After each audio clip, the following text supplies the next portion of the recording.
O portão dourado abriu um pequeno retalho de luz sobre a calçada brilhante. 2 gotas de lama ainda penduravam das solas de umas botas gastas, marcando o asfalto impecável, como se alguém tivesse esquecido que ali havia outro mundo. Ele se inclinou contra o muro por um segundo, respirou fundo e apertou o botão do interfone com os dedos que pareciam talhar histórias nas unhas. Ninguém imaginou naquele instante que a resposta para o desespero estaria se despedindo de um pedaço de pão. Carmen atendeu com a voz curta, acostumada a estranhos e a segurança do silêncio. Do outro lado, a voz de Benedito soou arredia, mas calma. "Tenho algo a oferecer", disse ele. "Um prato de comida em troca de ajuda." A frase despretensiosa atravessou o circuito fechado e parou como uma pedra numa superfície lisa. Na casa, ninguém oferecia nem aceitava trocas. Oferecia-se serviço, dinheiro, tratamentos caros. Não se barganhava a esperança. Do lado de dentro, Letícia observava a cena do hall, a sombra do pai. Maurício, grande e rígida como uma torre de conservadorismo. O milionário já havia gastado tudo o que o dinheiro compra: especialistas, exames, viagens. Esperança, sua esposa, jazia no quarto adaptado em suíte, onde equipamentos pareciam vigiar cada respiração. O diagnóstico formal era sucinto e definitivo quando vinha dos médicos. Prognóstico reservado, causa indefinida, poucas opções. A medicina de alto padrão tinha esgotado alternativas mensuráveis. Sobrava para muitos o silêncio. Carmen hesitou, dominada por 2 instintos contraditórios: a disciplina de serviço e a compaixão que a experiência ensinara a ela. Por fim, deixou o portão. E com isso, deixou entrar a realidade que não se compra. Benedito atravessou a grande entrada com um saco simples nas mãos e uma voz que não pedia perdão, apenas explicava: "Não quero graça. Só um lugar para oferecer algo que sei fazer. Se ela quiser, eu tento." Letícia quase caiu nos braços do pai, buscando autorização no olhar duro que por um momento falhou. A primeira imagem dele naquela casa foi pequena e precisa. O contraste entre o brilho do mobiliário e as mãos calejadas. O cheiro de terra impregnado nas roupas puídas. As botas deixavam marcas como cartas escritas numa página impecável. Benedito não pediu dinheiro, pediu acolhimento. Maurício, que sabia como comprar médicos e fechar portas, viu naquela postura algo que o desconcertou. Foi a mistura de humildade e firmeza que o forçou a ouvir. Ele concedeu 10 minutos, em empréstimo, como se houvesse uma tarifa para a compaixão. Entrar naquele quarto foi como atravessar um limiar entre mundos.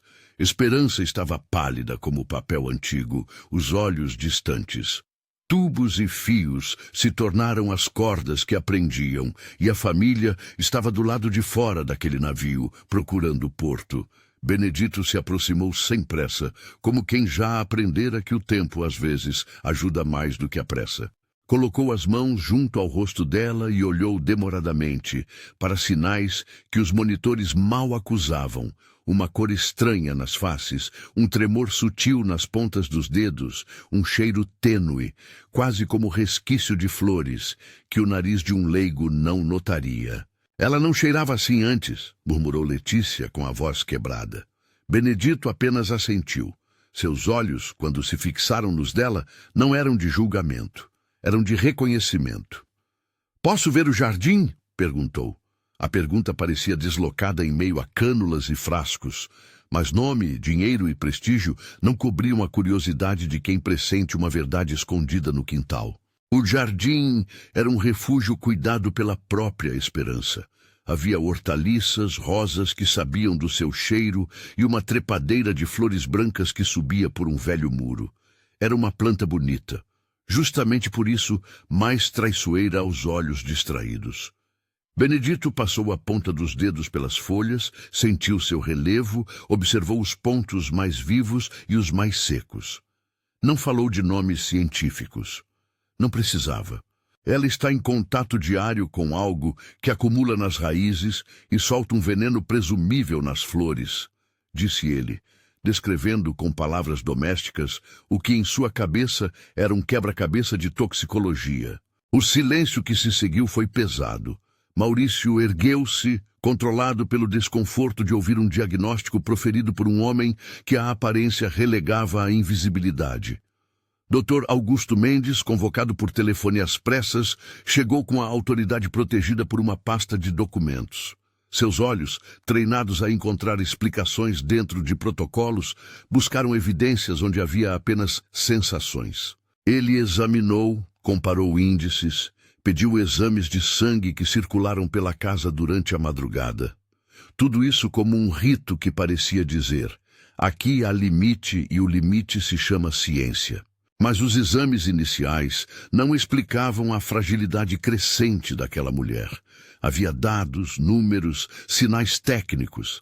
Faltava, na opinião de Benedito, o detalhe que ligava o concreto ao cotidiano, a planta que ela tocava todos os dias. Ele não disse que a natureza era sempre a resposta. Disse que, naquele caso, havia um elo que os exames corriqueiros não haviam buscado. A culpa pode estar naquilo que a casa mesmo oferece, explicou. A ideia soou para alguns simplória, para outros aterradora. A suspeita parecia quase uma ironia, a cura e o mal crescendo no mesmo canteiro. Foi então que Benedito contou, com palavras contidas, um pedaço do seu passado. Não era um pedido de crédito, nem de compaixão. Falou que fora médico, que estudara venenos e antídotos, que uma carreira o levara a becos onde a medicina formal trocava o olhar por um laudo. Disseram-no imprudente, disseram-no perigosos por confiar demais na sabedoria que vinha das mãos e não só dos hospitais. A licença foi revista. Há anos, o conselho lhe proibira atuar. Um episódio que deixou cicatrizes sociais e um nome marcado em jornais pequenos. Perdi a filha por isso, disse ele num sopro. A palavra Isabel caiu como uma cortina. Nunca se fala da própria dor com ostentação. Costuma-se guardá-la como um relicário. Benedito não pediu perdão. Contou que tentou tratamentos não aceitos, que adotara o cuidado com os pobres como laboratório de humanidade, não como bastião contra a ciência. Falou de uma menina que sorriu pela última vez, segurando uma flor entre os dedos. Ninguém na casa conhecia Isabel, mas todos, de repente, podiam entender o como e o porquê da obsessão dele por resultados que o sistema oficial rotulava de anedóticos. Letícia ouviu mais do que entendia. A dor do homem mexeu com uma corda íntima que estava cravada no peito dela. O medo de perder a mãe, o receio da fama, o orgulho ferido do pai. Maurício, embora firme, sentiu algo desmanchar dentro. O que fazer com um homem que carrega um peso moral e uma melancolia que, curiosamente, o tornava muito humano? A tensão se transformou em contrato precário. Maurício permitiu que Benedito tentasse, desde que acompanhado pelo Dr. Augusto e com ferramentas para interromper qualquer procedimento que lhe parecesse arriscado. A condição era uma parede de segurança que resumiu o embate entre mundos. Liberdade assistida. Benedito concordou sem brilho. Não buscava revanche, apenas uma chance de honrar um erro antigo com um acerto possível. Quando a noite se adensou, a cozinha da mansão transformou-se num improviso de cura. Benedito não falou em receitas, falou em infusões, em extrações feitas com cuidado, em aplausos que a mãe natureza guardava em forma de resina e folha. Carmen, que nunca vira um homem sem recursos articular um gesto de ciência, ficou com as mãos tremendo, mas obedecendo. Letícia segurava a mão da mãe com a intensidade de quem segura a própria vida. A casa, que antes parecia estar adormecida sob o peso do dinheiro, passou a viver um ritual de conspiração humilde. A primeira aplicação foi breve e silenciosa. Não havia espaços para discursos grandiosos. Havia apenas o sentimento de que algo era tentado. Durante horas, Esperança deu sinais de melhora. Uma cor que voltou às bochechas, uma respiração que ficou menos lutada, um olhar que encontrou o de Letícia e quase sorriu. A esperança, depois de tanto tempo comprimida, cresceu como um fogo tímido. Maurício, que até então atravessara a casa com passos calculados, deixou escapar um suspiro que parecia pedir desculpas ao próprio corpo por ter duvidado. Mas os melhores contos sempre guardam uma curva. Ao amanhecer, a melhora teve um recuo. O corpo de Esperança reagiu de maneira intensa. Reações que, na experiência de Benedito, poderiam significar que o organismo estava eliminando a toxina, mas também poderiam precipitar crises se mal controladas. Ele explicou com voz baixa e firme que havia um período crítico, 72 horas, em que a recuperação oscilava entre a vida e a sombra. Temos 72 horas para ver uma evolução consistente, disse, construindo uma linha temporal que soou como sentença e oração ao mesmo tempo. Dr. Augusto, apesar do ceticismo, reconheceu que a intervenção de Benedito trouxera uma mudança simultaneamente promissora e inquietante. Ele não era de fazer promessas, e nem Benedito. Ambos concordaram em monitorar tudo, em medir, em anotar o que acontecia. O que se estabeleceu ali não foi uma aliança de confiança plena, mas uma trégua profissional em favor da paciente. Foi um entendimento desconfortável, uma mistura de respeito e necessidade. Nos dias seguintes, a casa viveu sob a regência de relógios. Atos pequenos ganharam importância monumental. Medir temperatura, anotar batimentos, lavar mãos com mais cuidado, pequenas oferendas à esperança. A imprensa ainda não sabia, o público ainda não sabia. Dentro daquele lar, a notícia era um coração que batia, às vezes fraco, às vezes firme. Letícia passou noites inteiras ao lado da mãe, rezando baixo, trocando palavras que eram mais como petições. Fica, por favor, do que certezas. Benedito, por sua parte, mergulhou em rotinas que eram tanto técnicas quanto rituais. Não havia espetáculo em suas ações. Apenas a intensidade de alguém que passou anos escavando possibilidades nas sombras. Ele falava pouco de sua expulsão da Ordem dos Médicos. Deixava que as lembranças de Isabel aparecessem nas mãos, que agora tocavam a testa de Esperança. Seu rosto, envelhecido por sol e privações, mostrava ainda traços de autoridade.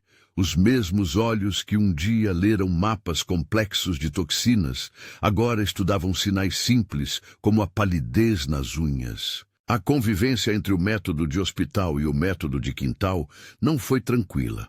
Houve debates, momentos em que Dr. Augusto apresentou relatórios e Benedito trouxe observações empíricas. A família se via dividida entre protocolos e instinto.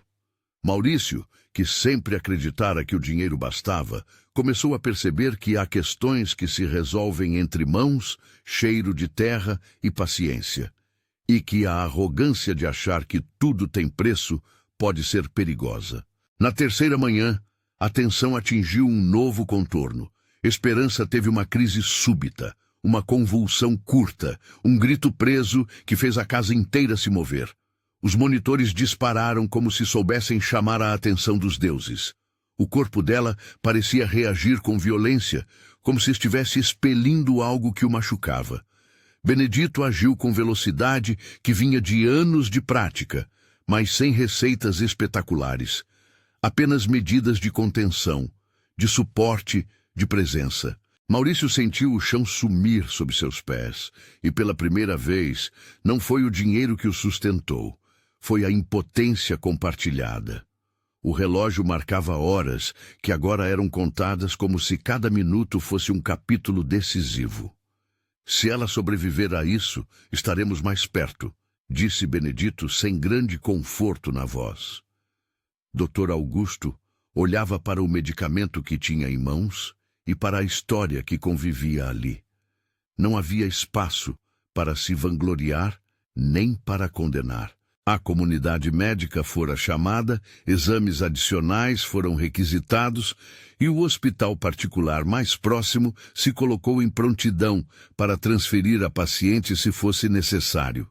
Ainda assim, a família decidiu manter-se ali, no limiar doméstico entre técnica e compaixão. Em algum momento naquela madrugada, uma pequena janela de clareza se abriu.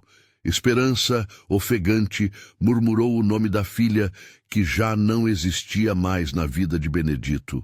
A menção arrancou dele um silêncio profundo, que parecia um luto surdo por Isabel, e ao mesmo tempo um motivo secreto para não desistir. Letícia, segurando a mão da mãe, começou a rezar em voz baixa. Não era a cadência de um ritual aprendido, mas uma súplica crua que usava as poucas palavras possíveis. Senhor, dá-nos um sinal. As 72 horas foram decretadas como um pacto sombrio. Era um prazo que soava tanto como uma espera, quanto como um desafio. A expectativa pública ainda não havia chegado. O que havia era um pequeno clã de corações batendo na mesma direção. A família, alguns médicos, a governanta fiel e um homem que até ontem era só uma sombra na calçada. A cada hora que passava, o conflito entre paradigmas tornava-se menos abstrato e mais humano. Não se tratava de quem estava certo, mas do que seria tolerável arriscar por aquilo que se chama vida. No segundo dia, quando a esperança parecia respirar com mais confiança, apareceu uma câmera. Não era a televisão nacional ainda, isso viria depois, mas um jornalista local que circulava por bairros de notícia em busca de histórias que tocassem. Bruno Cavalcante batia à porta com um bloco de notas e olhos que sabiam ver o valor simbólico das pequenas revoluções. Ele pediu para falar com Maurício. O convite foi recusado, com delicadeza e firmeza. Bruno insistiu. Não queria ouro jornalístico, queria entender.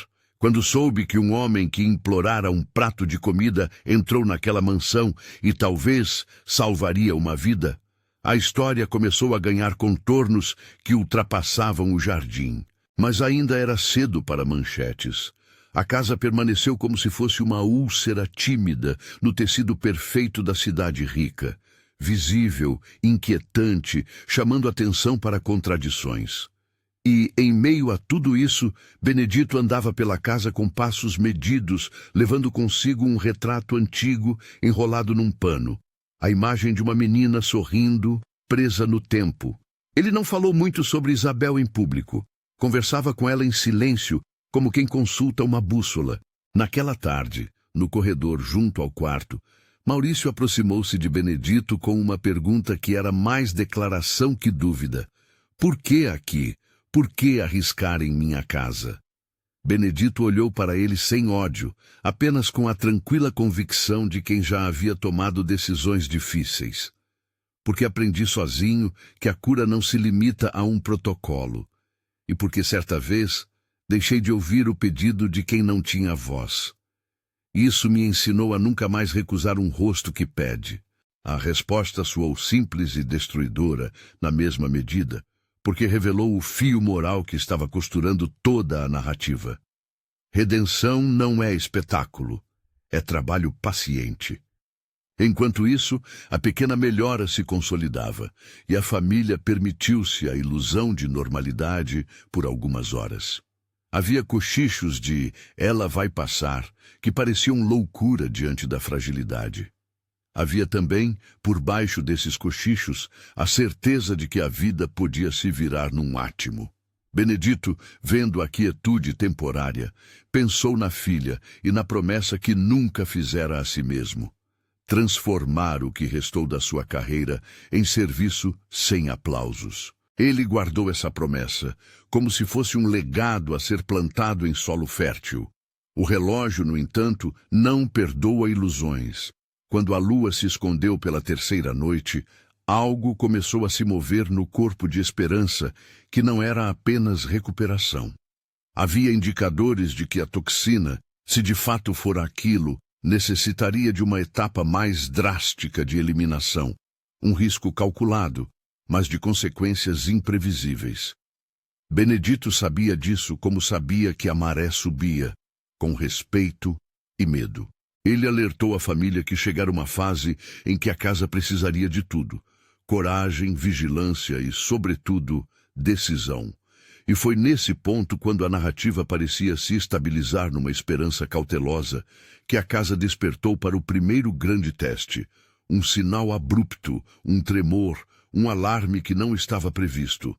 Letícia, deitada sobre a cama ao lado da mãe, gritou o nome dela com uma força que parecia arrancar as paredes. Benedito correu, como quem correu a vida inteira, em socorro de gente que ninguém mais enxergava.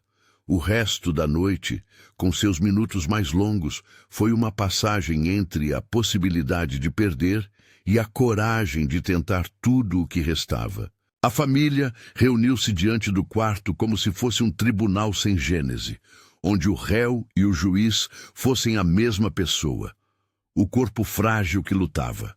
Maurício, que já tivera o poder de decidir sobre empresas, sentiu-se insignificante diante daquele dilema. Ele não teve mais argumentos para oferecer. O que restou foi uma decisão em silêncio: confiar ou perder. Optou por confiar, não por convicção, mas por amor. E naquele instante, quando as horas mais perigosas estavam apenas começando, Benedito percebeu algo que ninguém mais havia notado. A trepadeira do jardim, que agora parecia inofensiva ao amanhecer, tinha deixado um resíduo invisível nas mãos de esperança que se acumulava com o tempo. Era uma pista, talvez a última, para interferir. Ele não encontrou palavras fáceis para dizer isso e desaprovou a ideia de dar explicações que soassem como receitas milagrosas. Ao invés, pediu licença para agir, com o respeito de quem aceita limites e o desespero de quem teme perder mais uma pessoa cara. A tensão crescia, ruidosa e íntima, enquanto Benedito preparava o que chamava de antídoto de emergência. Não era algo a ser explicado em detalhes. Era um ato extremo e arriscado, amparado pela experiência e pelo desespero. A família assistiu, impotente, à cena. Um homem de roupa simples mexendo em frascos e panos ao lado de aparelhos de altíssimo custo. Era uma imagem que contradizia todos os cânones sociais, e talvez por isso mesma tão humana. E foi ali, com o relógio marcando as horas finais da janela de 72 horas, que a narrativa se inclinou para o abismo. Sinais de convulsão, um suspiro que se transformou em luta e a sensação palpável de que tudo pendia por um fio. Benedito, com mãos trêmulas e firmeza de quem encara a própria história, preparou a intervenção final. A casa, que até aquele momento vivera uma esperança parcial, suspendeu a respiração. O que viria daqui não seria apenas uma disputa entre métodos, mas uma prova de que compaixão, conhecimento e dor podem se entrelaçar numa única linha. E então, enquanto o mundo fora dali e ainda desconhecia o que acontecia atrás do portão dourado, o coração de esperança começou a fazer um movimento que poderia mudar tudo, ou nada. Então, enquanto o mundo fora dali ainda desconhecia o que se passava atrás do portão dourado, o coração de esperança fez um movimento estranho, como se lutasse para escolher entre lembrar e esquecer. A respiração ficou irregular, os olhos reviraram ligeiramente e a casa inteira prendeu o fôlego, como se dentro daquele quarto o ar valesse mais que qualquer fortuna. Se essa história está tocando você, inscreva-se para acompanhar outras narrativas de esperança e solidariedade. Benedito não pensou. Agiu. Não havia espetáculo em seus movimentos, apenas uma sequência de gestos contendo a experiência de anos. Mãos que já ajudaram em beiras de estradas, salas improvisadas, corredores de hospitais que o expulsaram e becos que o acolheram. Ele pediu que todos recuassem um pouco. Dr. Augusto aproximou-se, a face tensa, mas com a mente pronta a intervir se fosse preciso. Letícia chorava, as unhas cravadas no lençol. Maurício, parado como uma estátua, não encontrou argumento material que apaziguasse o medo. Os minutos, então, se desdobraram de modo diferente. Era como se o tempo tivesse comprado bilhete só de ida. Cada segundo vinha com um preço emocional. Benedito preparou o recurso final que julgava necessário. Não vou descrever como, pensou, porque o que importa não é a técnica, é a intenção e o consentimento. Ele anunciou aquilo como um risco calculado e pediu a permissão de Maurício, que a deu com os olhos cheios de uma mistura de desespero e esperança. A aplicação foi feita no silêncio mais profundo. Ninguém falou. Os sons eram respirações, o zumbido baixo dos aparelhos e o bater de um coração que parecia incerto. Esperança entrou numa fase crítica. O corpo protestou, convulsionou de novo e o quarto transformou-se numa arena em que a vida e a morte mediavam cada gesto. Doutor, Augusto segurou a mão de Letícia um instante, não por desaprovar, mas por dividir o medo. Carmen fez uma oração curta, quase um sussurro, pedindo que algo além dos conhecimentos humanos os alcançasse. Foi duro. Pareceu que a maré virava contra. Benedito viu as cores saírem do rosto de Esperança e por um segundo pensou em Isabel. A lembrança da filha trouxe-lhe uma força secreta. Não era vaidade, era dívida. Ele tinha prometido, numa noite sem luar, nunca mais virar as costas aos que pediam ajuda. Aquela promessa, frágil e firme, agora se converteu em coragem prática. Quando tudo parecia perdido, algo mudou. Não foi um milagre ostensivo, uma explosão dramática, foi um movimento sutil. A respiração de Esperança tornou-se menos superficial, as pupilas ganharam foco e os músculos relaxaram lentamente. Letícia gritou, um som misto de alívio e incredulidade. Maurício apoiou-se numa parede, exausto, como se tivesse devolvido um corpo incerto ao tempo. Havia lágrimas. Havia também uma sensação de que algo havia sido atravessado. Não apenas uma doença, mas um preconceito que vigorava entre os mundos. Nosso enredo respeita tempos. Passaram-se horas. E sim, as tais 72 horas não eram apenas um número dramático, mas um marco que todos usavam para medir o que seria ganho ou perdido. Naquele momento, a janela mais perigosa havia sido vencida. Esperança respirava, olhos ainda turvos, mas vivos. Havia uma recuperação lenta pela frente, e ninguém ali confundiu isso com certeza eterna. Foi um começo. Um réu que se tornava paciente em julgamento diferente. O julgamento do cuidado. A notícia, no entanto, escapou do controle doméstico como uma vela ao vento.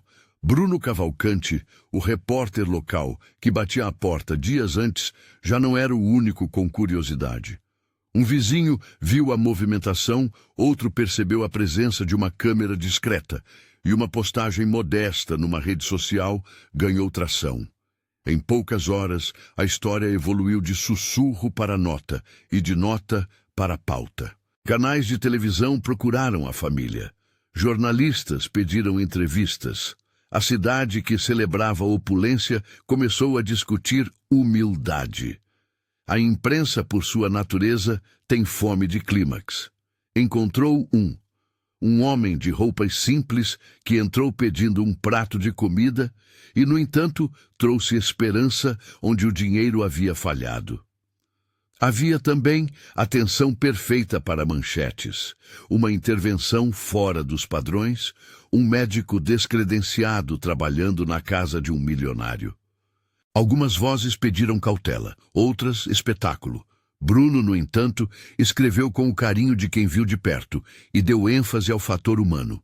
O texto dele não pintou Benedito de santo nem de herói.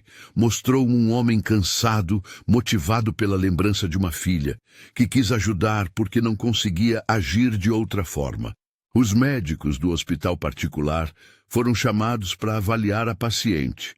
Houve entrevistas, exames complementares e um certo desconforto protocolar.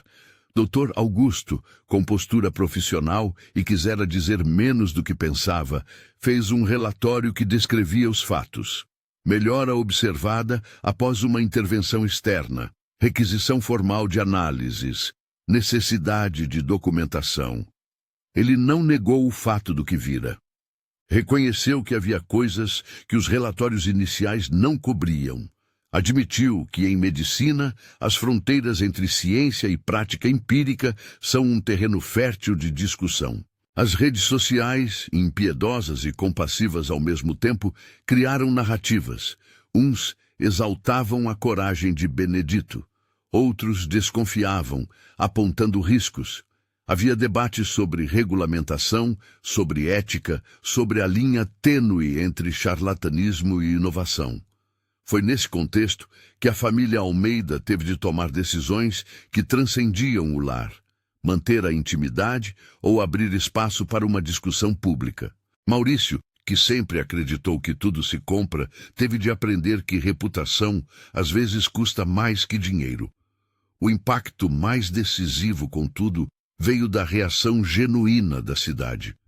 Pessoas que antes atravessavam a rua ao ver alguém em situação de rua, agora paravam em frente ao portão dourado para oferecer um olhar de espanto e, ocasionalmente, uma assistência. Pequenas doações começaram a chegar para a casa, não para Maurício, mas para permitir que Benedito tivesse materiais e espaço para continuar atendendo. A proposta, simples e poderosa, tomou forma. O público queria que aquele homem pudesse ajudar mais gente. E, sobretudo, que o acesso não dependesse de roupas ou títulos. Nesse momento, a discussão sobre a licença médica entrou em cena. Havia dois polos opostos, os que exigiam que a lei fosse respeitada sem exceção e os que clamavam por revisão à luz do resultado visto. O Conselho Regional, que havia revogado a habilitação de Benedito, estava, em princípio, irredutível, mas a opinião pública altera cursos. Reportagens, entrevistas e depoimentos de pacientes que haviam sido beneficiados por práticas alternativas, sempre com ressalvas e sem promessas absolutas, criaram um clamor por revisão. Maurício foi convocado a dar depoimento em canais locais. Letícia falou com uma sinceridade que cortou corações. Carmen, fiel e discreta, disse poucas palavras, mas as suas carregaram peso. A reação de Benedito frente às câmeras foi minimalista. Ele falou do que entendia como essencial. Disse que o que mais desejava era que ninguém mais precisasse bater em portas para pedir ajuda. Não pediu dinheiro, não aceitou louros. Pediu, humilmente, condições para trabalhar com supervisão e um acordo para criar um espaço que atendesse quem não tinha voz. O choque, entretanto, ocorreu numa conversa privada entre Maurício e Benedito, quando a mídia já respirava a história. Maurício ofereceu a Benedito uma quantia considerável. Queria, como homem que sempre pagou para ter o melhor, fechar aquilo de uma vez e esquecer. O que Benedito respondeu foi curto e direto, e cortou a ambição nos dois. Seu dinheiro me compraria mantimentos por alguns meses. O que preciso é de licença para trabalhar com quem não tem como pagar e um lugar que leve o nome da minha filha. A frase atravessou Maurício. Não porque tivesse a ordem de um ultimato, mas porque falava de propósito. Algo que dinheiro não compra. Aquilo chocou quem observava nas redes e nos jornais. Um idoso quase anônimo pedia algo que excedia gratidão. Queria transformar dor em serviço. A repercussão forçou uma conversa com o conselho. Não foi uma negociação dramática. Foi um processo burocrático que ganhou humanidade por pressão social. O conselho ofereceu revisar o caso de Benedito mediante comprovação de resultados documentados, supervisão por uma equipe multidisciplinar e compromisso com ética. Maurício, com a consciência tocada, propôs que, como contrapartida, cedesse uma parte do terreno de sua propriedade para a criação de um centro comunitário. O terreno ficaria acessível à população carente. A ideia de um Centro Isabel Ferreira, em memória da filha de Benedito, começou a ganhar forma em conversas que misturavam papeladas e emoções. Enquanto isso, Esperança seguia no lento caminho de recuperação. Não houve momento de acordar e estar curada. Os dias seguintes foram cheios de pequenos progressos. Uma palavra mais clara, uma manhã em que a cor voltou ao rosto, uma tarde em que pediu um pequeno gole d'água sem dificuldade. Letícia, que dormira no quarto por semanas, deixou cair o primeiro riso verdadeiro, como se fosse um tiro de ar alegre no coração da casa. Ainda havia fisioterapia, medicações prescritas pelos médicos e acompanhamento clínico. A família aprendeu a conviver com a mistura de técnicas e práticas, sem transformar isso em ideologia. Bruno escreveu um perfil longo sobre Benedito que circulou além da cidade. Nele constavam relatos de quem fora atendido nas periferias, histórias de pequenas curas, mas também de perdas que ensinaram. O texto valorizou o aspecto humano e colocou a questão profissional em contexto. Benedito havia sido punido por ultrapassar limites protocolares, mas havia ajudado quem ninguém mais via. O público leu e se dividiu, mas muitos ficaram com a imagem perturbadora de que o valor humano pode ser invisível até que se torne urgente. A proposta formal chegou ao conselho.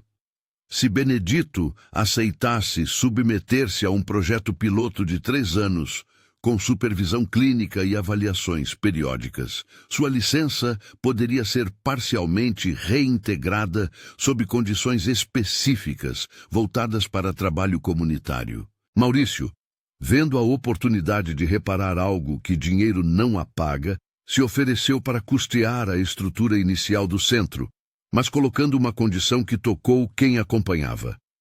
Quero que seja grátis para quem precisa, sem distinção. Benedito hesitou, pensando em Isabel. A condição acendeu nele a vontade de transformar a dor em legado. Ele aceitou. Os meses que se seguiram foram de um tipo singular de trabalho. Reuniões com arquitetos, busca de profissionais dispostos a compor uma equipe que unisse conhecimentos, captação de recursos e, sobretudo, cultivo de confiança em uma comunidade que precisava mais do que promessas. Pessoas que outrora haviam fechado as portas se viam agora derrubando muros simbólicos. Maurício, por sua vez, aprendeu a usar dinheiro para criar acesso, não apenas para fechar o que o envergonhava. Letícia, que acompanhara cada passo dentro do quarto da mãe, passou a gerenciar parte do contato com as famílias que chegavam ao centro. Carmen foi nomeada coordenadora das casas, unindo o cuidado doméstico à gestão de acolhimento. O Centro Isabel Ferreira abriu as portas com uma cerimônia modesta e bela. Havia flores plantadas por quem antes não dispunha de terra. Benedito cortou a fita com mãos firmes e trêmulas. No bolso, um retrato de Isabel sempre foi companhia silenciosa. As palavras de inauguração foram simples. Maurício, num gesto público, pediu desculpas por tempos de cegueira e prometeu apoiar o projeto. Doutor Augusto, presente como representante da medicina convencional, que aceitara conviver em diálogo, destacou a importância da supervisão e da evidência. Falou sobre a necessidade de integrar saberes sem perder a vigilância científica. O público aplaudiu, entre lágrimas e sorrisos, comovido por ver um homem que a cidade havia ignorado sentado no centro de uma novidade. O verdadeiro teste veio logo depois.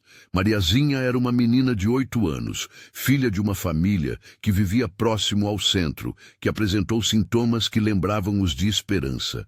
Os pais chegaram assustados, relatando que ela tocava plantas na casa de vó e apresentava mal-estar progressivo.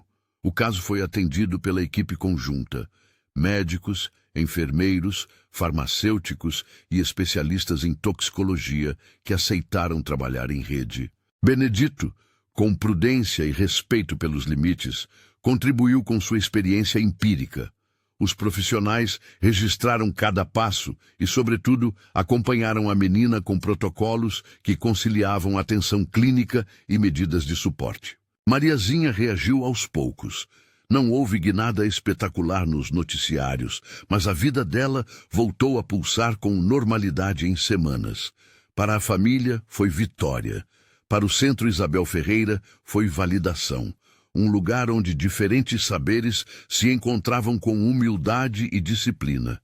A imprensa, dessa vez, cobriu com um olhar mais ponderado. Bruno escreveu outra reportagem, desta vez destacando que a mudança não era sobre heroísmo individual, mas sobre sistemas. A narrativa pública começou a deslocar-se de herói contra sistema para uma abordagem mais madura. Sistemas que aprendem, pessoas que se responsabilizam. Os 3 anos do projeto piloto trouxeram episódios bons e outros desafiadores. Houve avaliações técnicas, momentos de tensão entre práticas distintas e uma necessidade constante de documentar resultados. Benedito aceitou participar de reuniões. A sua voz foi ouvida e registrada. A licença foi parcialmente revista. Ele recebeu uma autorização restrita, condição que exigia supervisão e atualização profissional. Não era a volta ao status anterior, mas era reconhecimento. Mais importante que a homologação técnica veio a mudança de postura pública. O Conselho, em nota, declarou que casos excepcionais exigem avaliações criteriosas e que a legislação profissional precisa dialogar com práticas comunitárias, sem abrir mão da segurança. O centro cresceu em serviços. Além de atendimento a casos agudos, tornou-se espaço de educação sobre plantas, cuidados ambientais e primeiros socorros, com ênfase em procurar sempre orientação profissional e evitar automedicação. Havia oficinas de jardinagem para idosos, cursos para jovens da comunidade e uma cozinha que oferecia refeições e aprendizado. Maurício criou uma fundação para gerir parte dos recursos, com transparência e participação comunitária. Letícia coordenava programas de acolhimento, sempre com um olhar tenso, porque sabia o que custa perder alguém. As histórias que emergiam do centro eram plurais. Um senhor que aprendeu a cultivar ervas apenas para prazer e descobriu nelas companhia. Uma mãe que encontrou um lugar para tratar do filho sem temer cobranças. E crianças que, ao plantar uma flor, entendiam o valor do cuidado. Bruno seguiu acompanhando, fazendo matérias que mostravam a rotina sem glamour, o que ajudou a consolidar a ideia de que milagres, quando acontecem, não são pirotecnia. São trabalho, registro e responsabilidade. Houve momentos de embate público.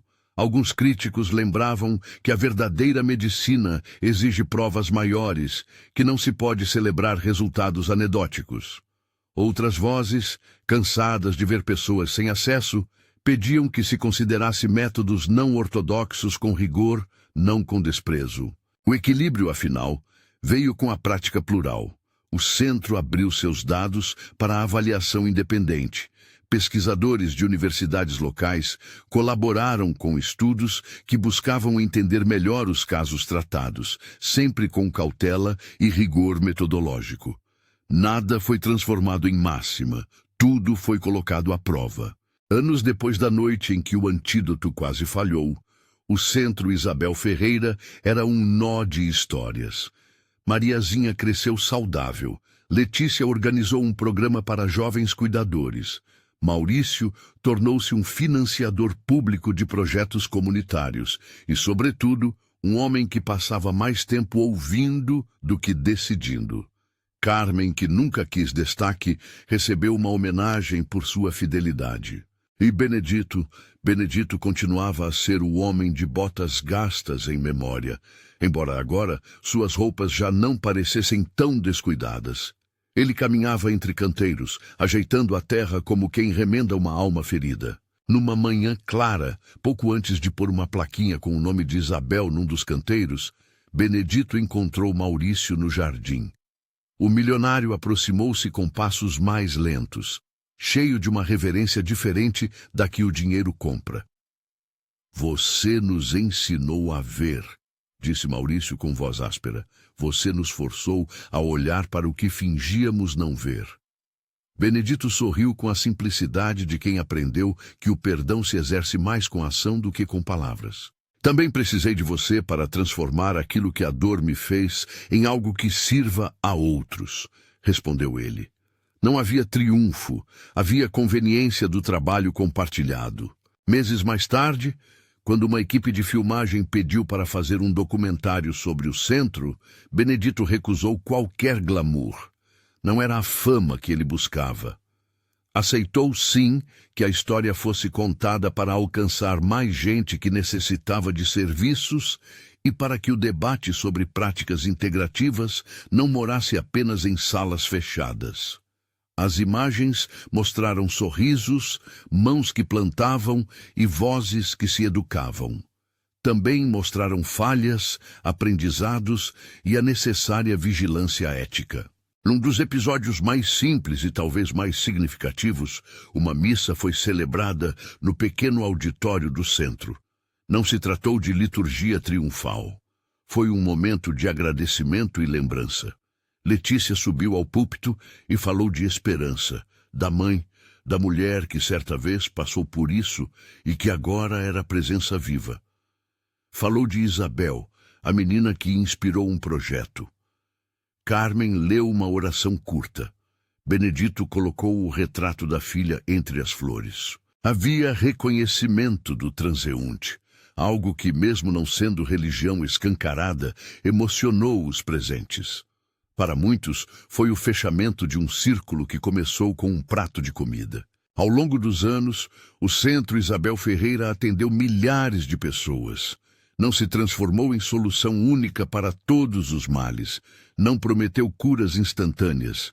Em vez disso, ofereceu um espaço onde ciência e experiência popular dialogavam com respeito. Pesquisadores colaboraram, o conselho manteve a vigilância e a comunidade participou do processo. O que parecia improvável no início converteu-se em exemplo de como a sociedade pode reaprender a cuidar. Houve críticas e, claro, pontos a ajustar. Nem sempre os resultados foram brilhantes. Alguns casos ensinaram limites claros. Mas a reputação do centro cresceu na medida em que a transparência e o profissionalismo assumiram lugar de destaque. E Benedito, cujo passado fora marcado por controvérsias, virou símbolo de algo maior. Não a aprovação irrestrita de métodos alternativos, mas a defesa da dignidade e do acesso ao cuidado. Certo dia, já idoso de fato, ele ficou sozinho no jardim com as mãos na terra. Olhou para o portão dourado ao longe, lembrando a entrada que um dia o acolheu. Sentiu-se grato pelas portas que a vida havia aberto e pelas que havia fechado. Trazia no bolso a foto de Isabel, amassada pelo tempo, e falou baixinho, como se conversasse com uma companheira de infância. Fiz o que pude, minha menina. Depois plantou uma muda ao lado da placa do centro. Era um gesto simbólico, plantar vida onde antes havia apenas morte e silêncio. Na cidade, muitos continuavam a discutir o episódio como se fosse um enigma moral. Havia quem dissesse que tudo aquilo era fruto de sensibilidade midiática. Havia quem apontasse que a maior lição fora a humildade restaurada. Para a família Almeida, porém, o ponto mais forte não era o que as pessoas julgavam. Era ter recuperado resposta e presença.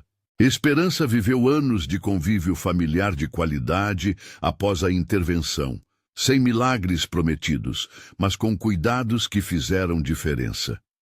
Letícia cresceu com o exemplo de quem decide lutar por dignidade. Maurício aprendeu a aplicar riqueza em reparos morais. Carmen viveu para ver seu instinto de ajuda valorizado. O que o idoso disse ao milionário, naquela conversa que muitos reproduziram em entrevistas e redes, foi simples e contundente. Se quer agradecer, abra a porta para quem não tem a chave. Não foi uma piedade que humilha, foi uma exigência de justiça. A frase chocou porque reviu estruturas. Num mundo onde se compra quase tudo, pedir que se abra uma porta gratuita era um gesto paradoxal e desarmante. Maurício ouviu e, por cima do negócio, a palavra fez cair um véu. a generosidade se transformou em responsabilidade. Na narrativa pública, o título que corria nas manchetes resumiu em tom sensacional. O que o idoso disse ao milionário chocou a todos. A cura impossível da esposa. Havia, na verdade, um misto de sensacional e verdade. A cura era resultado de diversos fatores: carinho, convergência de saberes, risco calculado, presença insistente, e não um passe de mágica. Ainda assim, a imagem da cura virou símbolo de que há situações em que o inesperado traz soluções quando a visão se abre para elas. Anos depois, em uma cerimônia discreta, Benedito recebeu uma carta do conselho reconhecendo seu trabalho de forma condicional. Não foi um retorno absoluto, foi uma proposta de integração com responsabilidade. Ele aceitou sem festejar. Preferiu que a conquista se traduzisse em mais atendimentos, em mais jardins plantados, em mais sorrisos, pequenos e grandes, que significassem menos portas fechadas. O epílogo da história tem cenas que se repetem como refrões bem-vindos, gente chegando ao centro com medo e saindo com planos, crianças plantando sementes, reuniões entre médicos e curandeiros urbanos, debates públicos que tornaram a cidade mais reflexiva. Mariazinha dançava num canto do pátio, agora crescida, com uma vitalidade que servia de prova silenciosa ao labor ali realizado. E sempre ali, uma foto pequena de Isabel, rodeada de flores, lembrava que a motivação de um homem só pode, às vezes, converter dor em serviço. Benedito, pela noite, ia ao Portão Dourado e olhava a cidade. Sabia que havia falhas no sistema e que o trabalho não terminava. Sabia também que não era possível prometer curas para todo o mal. O que podia fazer, e fez, era oferecer mãos. Onde a sociedade cria espaços para que mãos compassivas encontrem respaldo científico e estrutura, a chance de reduzir sofrimento. Não era uma lei, era uma experiência que se repetia em muitas pequenas vitórias. No fim, quando alguém perguntou a Maurício numa entrevista o que o chocou tanto naquelas palavras do idoso, ele respondeu com honestidade que faltava humildade. Ele nos mostrou que nossa casa, por mais protegida que fosse, tinha falhas. O que ele pediu não era crédito, era justiça, que o acesso ao cuidado deixe de ser privilégio. As pessoas ouviram e por vezes aprenderam. A história termina sem promessas universais.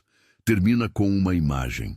Benedito, curvado sobre um canteiro, ajeitando a terra, os dedos sujos e firmes, a foto de Isabel ao lado.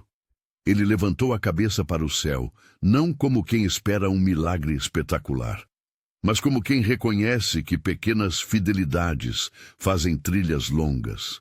Depois, chamou uma criança que passava e entregou-lhe uma semente. Planta aqui, disse ele. Cuida, lembra. A criança sorriu, e a cidade, aos poucos, aprendeu a responder. O que o idoso disse ao milionário chocou sim. Chocou porque colocou diante de todos uma verdade simples. Quando a compaixão se alia à responsabilidade, a cura possível, aquela que não se limita a um corpo, mas toca famílias e comunidades, tem maior chance de acontecer.